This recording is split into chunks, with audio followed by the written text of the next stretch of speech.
My fellow Americans, this is the 34th time I'll speak to you from the Oval Office, and the last. We've been together 8 years now, and soon it'll be time for me to go. But before I do, I wanted to share some thoughts, some of which I've been saving for a long time. It's been the honor of my life to be your president. So many of you have written the past few weeks to say thanks, but I could say as much to you. Nancy and I are grateful for the opportunity you gave us to serve. One of the things about the presidency is that you're always somewhat apart. You spend a lot of time going by too fast in a car someone else is driving and seeing the people through tinted glass, the parents holding up a child and the wave you saw too late and couldn't return. And so many times I wanted to stop and reach out from behind the glass and connect. Well, maybe I can do a little of that tonight. People ask how I feel about leaving, and the fact is, parting is such sweet sorrow. The sweet part is California and the ranch and freedom. The sorrow, the goodbyes, of course, and leaving this beautiful place. You know, down the hall and up the stairs from this office is the part of the White House where the president and his family live. There are a few favorite windows I have up there that I like to stand and look out of early in the morning. The view is over the grounds here to the Washington Monument, and then the Mall, and the Jefferson Memorial. But on mornings when the humidity is low, you can see past the Jefferson to the river, the Potomac, and the Virginia shore. Someone said that's the view Lincoln had when he saw the smoke rising from the Battle of Bull Run. Well, I see more prosaic things. The grass on the banks, the morning traffic as people make their way to work, now and then a sailboat on the river. I've been thinking a bit at that window. I've been reflecting on what the past 8 years have meant and mean. And the image that comes to mind like a refrain is a nautical one. A small story about a big ship and a refugee and a sailor. It was back in the early 80s, at the height of the boat people, and the sailor was hard at work on the carrier Midway, which was patrolling the South China Sea. The sailor, like most American servicemen, was young, smart, and fiercely observant. The crew spied on the horizon a leaky little boat, and crammed inside were refugees from Indochina hoping to get to America. The Midway sent a small launch to bring them to the ship in safety. As the refugees made their way through the choppy seas, one spied the sailor on deck and stood up and called out to him. He yelled, "Hello, American sailor. Hello, freedom man." A small moment with a big meaning. A moment the sailor who wrote it in a letter couldn't get out of his mind. And when I saw it, neither could I. Because that's what it was to be an American in the 1980s. We stood again for freedom. I know we always have, but in the past few years, the world, again, and in a way we ourselves, rediscovered it. It's been quite a journey this decade, and we held together through some stormy seas.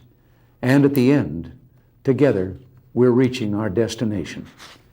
The fact is, from Grenada to the Washington and Moscow summits, from the recession of 81 to 82, to the expansion that began in late 82 and continues to this day, we've made a difference.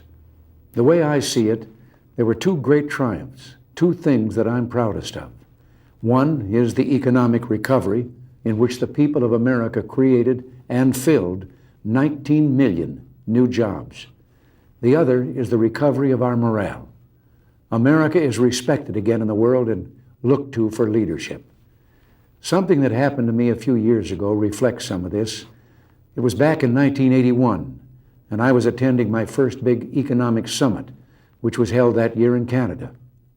The meeting place rotates among the member countries. The opening meeting was a formal dinner for the heads of government of the 7 industrialized nations. Well, I sat there like the new kid in school and listened. And it was all Francois this and Helmut that. They dropped titles and spoke to one another on a first-name basis. Well, at one point, I sort of leaned in and said, "My name's Ron." But in that same year, we began the actions we felt would ignite an economic comeback. Cut taxes and regulation, started to cut spending, and soon the recovery began. 2 years later, another economic summit with pretty much the same cast. At the big opening meeting, we all got together, and all of a sudden, and just for a moment, I saw that everyone was just sitting there looking at me.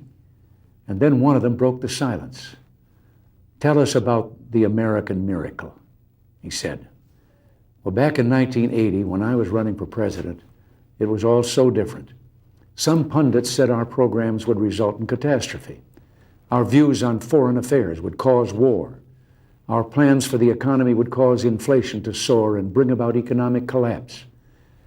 I even remember one highly respected economist saying back in 1982 that the engines of economic growth have shut down here, and they're likely to stay that way for years to come. Well, he and the other opinion leaders were wrong. The fact is, what they called radical was really right. What they called dangerous was just desperately needed. And in all of that time, I won a nickname, the Great Communicator. But I never thought it was my style or the words I used that made a difference. It was the content. I wasn't a great communicator, but I communicated great things. And they didn't spring full bloom from my brow. They came from the heart of a great nation, from our experience, our wisdom, and our belief in the principles that have guided us for 2 centuries. They called it the Reagan Revolution. Well, I'll accept that. But for me, it always seemed more like the great rediscovery, a rediscovery of our values and our common sense. Common sense told us that when you put a big tax on something, the people will produce less of it. So we cut the people's tax rates, and the people produced more than ever before. The economy bloomed like a plant that had been cut back and could now grow quicker and stronger. Our economic program brought about the longest peacetime expansion in our history. Real family income up, the poverty rate down, entrepreneurship booming, and an explosion in research and new technology. We're exporting more now than ever because American industry became more competitive. And at the same time, we summoned the national will to knock down protectionist walls abroad instead of erecting them at home. Common sense also told us that to preserve the peace, we'd have to become strong again after years of weakness and confusion. So we rebuilt our defenses. And this new year, we toasted the new peacefulness around the globe. Not only have the superpowers actually begun to reduce their stockpiles of nuclear weapons, and hope for even more progress is bright, but the regional conflicts that rack the globe are also beginning to cease. The Persian Gulf is no longer a war zone. The Soviets are leaving Afghanistan. The Vietnamese are preparing to pull out of Cambodia. And an American-mediated accord will soon send 50,000 Cuban troops home from Angola. The lesson of all this was, of course, that because we're a great nation, our challenges seem complex. It will always be this way. But as long as we remember our first principles and believe in ourselves, the future will always be ours. And something else we learned. Once you begin a great movement, there's no telling where it'll end. We meant to change a nation, and instead, we changed a world. Countries across the globe are turning to free markets and free speech, and turning away from the ideologies of the past. For them, the great rediscovery of the 1980s has been that, lo and behold, the moral way of government is the practical way of government. Democracy, the profoundly good, is also the profoundly productive.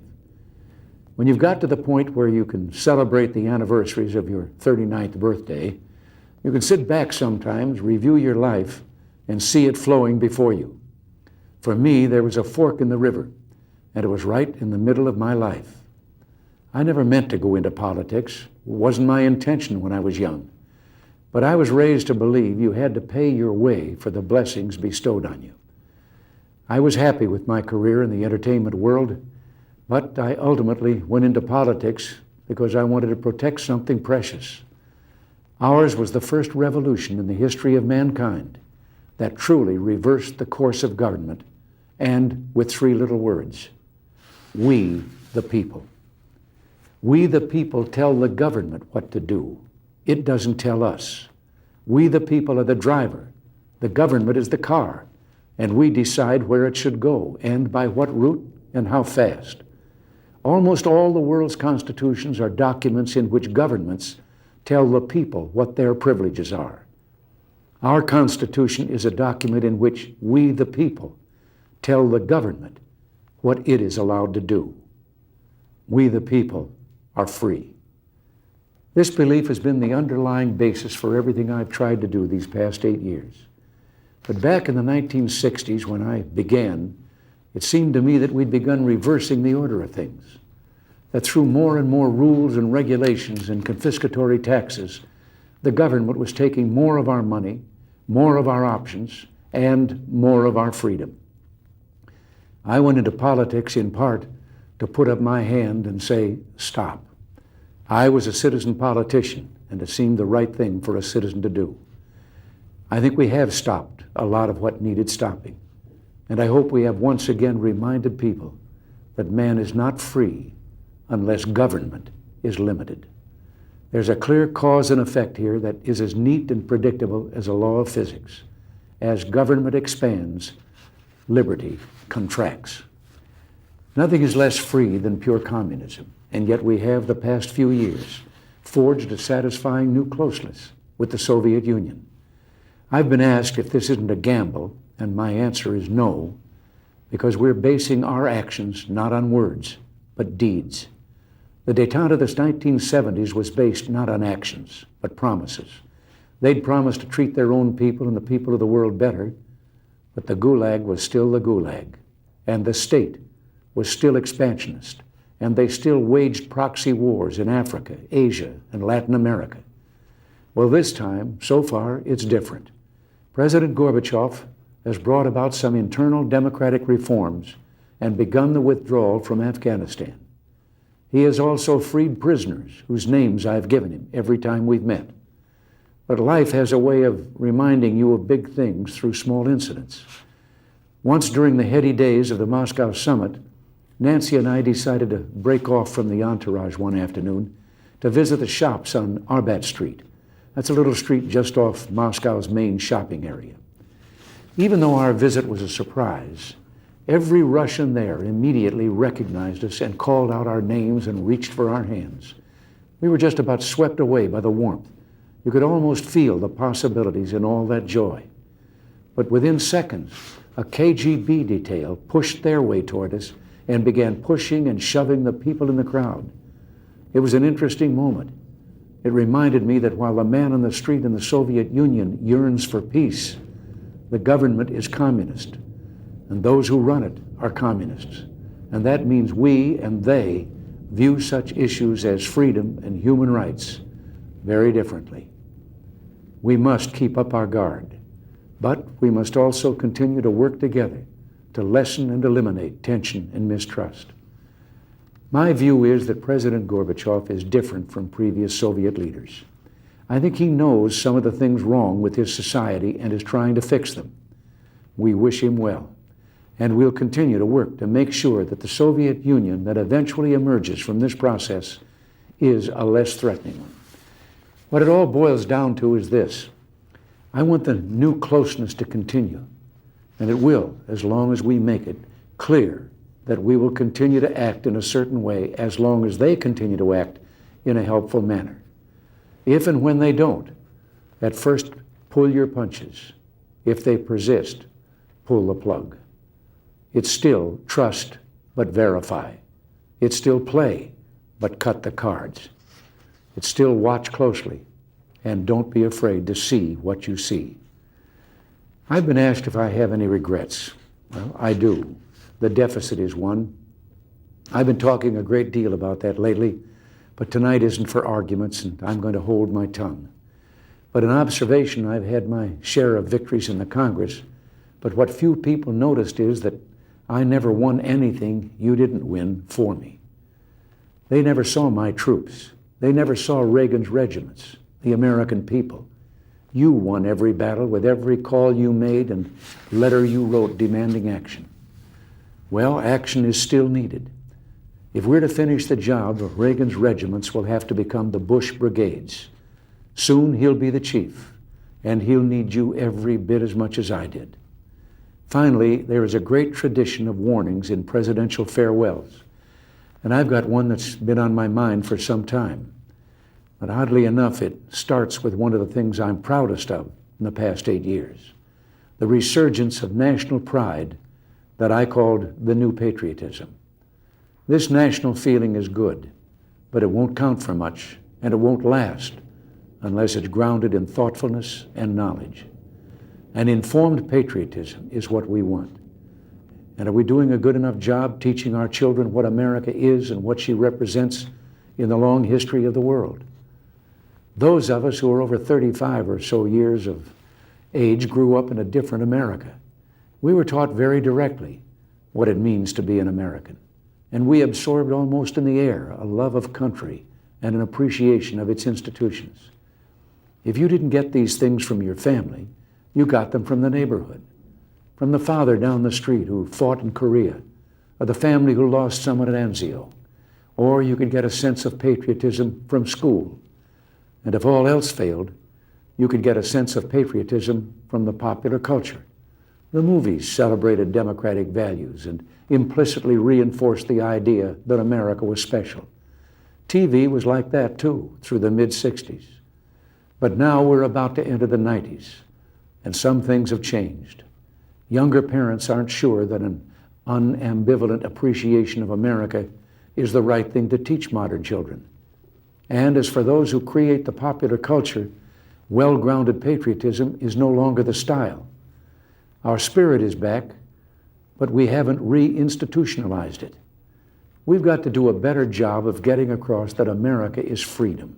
Freedom of speech, freedom of religion, freedom of enterprise, and freedom is special and rare. It's fragile. It needs production. So we've got to teach history based not on what's in fashion, but what's important. Why the Pilgrims came here, who Jimmy Doolittle was, and what those 30 seconds over Tokyo meant. You know, 4 years ago, on the 40th anniversary of D-Day, I read a letter from a young woman writing to her late father, who had fought on Omaha Beach. Her name was Lisa Zanata Henn, and she said, "We will always remember. We will never forget what the boys of Normandy did." Well, let's help her keep her word. If we forget what we did, we won't know who we are. I'm warning of an eradication of the American memory that could result ultimately in an erosion of the American spirit. Let's start with some basics. More attention to American history and a greater emphasis on civic ritual. And let me offer lesson number 1 about America. All great change in America begins at the dinner table. So tomorrow night in the kitchen, I hope the talking begins. And children, if your parents haven't been teaching you what it means to be an American, let them know and nail them on it. That would be a very American thing to do. And that's about all I have to say tonight, except for one thing. The past few days when I've been at that window upstairs, I've thought a bit of the shining city upon a hill. The phrase comes from John Winthrop, who wrote it to describe the America he imagined. What he imagined was important because he was an early pilgrim, an early freedom man. He journeyed here on what today we'd call a little wooden boat. And like the other pilgrims, he was looking for a home that would be free. I've spoken of the shining city all my political life, but I don't know if I ever quite communicated what I saw when I said it. But in my mind, it was a tall, proud city built on rocks stronger than oceans, windswept, God-blessed, and teeming with people of all kinds living in harmony and peace. A city with ports that hummed with commerce and creativity. And if there had to be city walls, the walls had doors, and the doors were open to anyone with the will and the heart to get here. That's how I saw it and see it still. And how stands the city on this winter night? More prosperous, more secure, and happier than it was 8 years ago. But more than that, after 200 years, 2 centuries, she still stands strong and true on the granite ridge, and her glow is held steady no matter what storm. And she's still a beacon, still a magnet for all who must have freedom. for all the pilgrims from all the lost places who are hurtling through the darkness toward home. We've done our part, and as I walk off into the city streets, a final word to the men and women of the Reagan Revolution, the men and women across America who for 8 years did the work that brought America back. My friends, we did it. We weren't just marking time, we made a difference. We made the city stronger, we made the city freer, and we left her in good hands. All in all, not bad. Not bad at all. And so, goodbye, God bless you, and God bless the United States of America.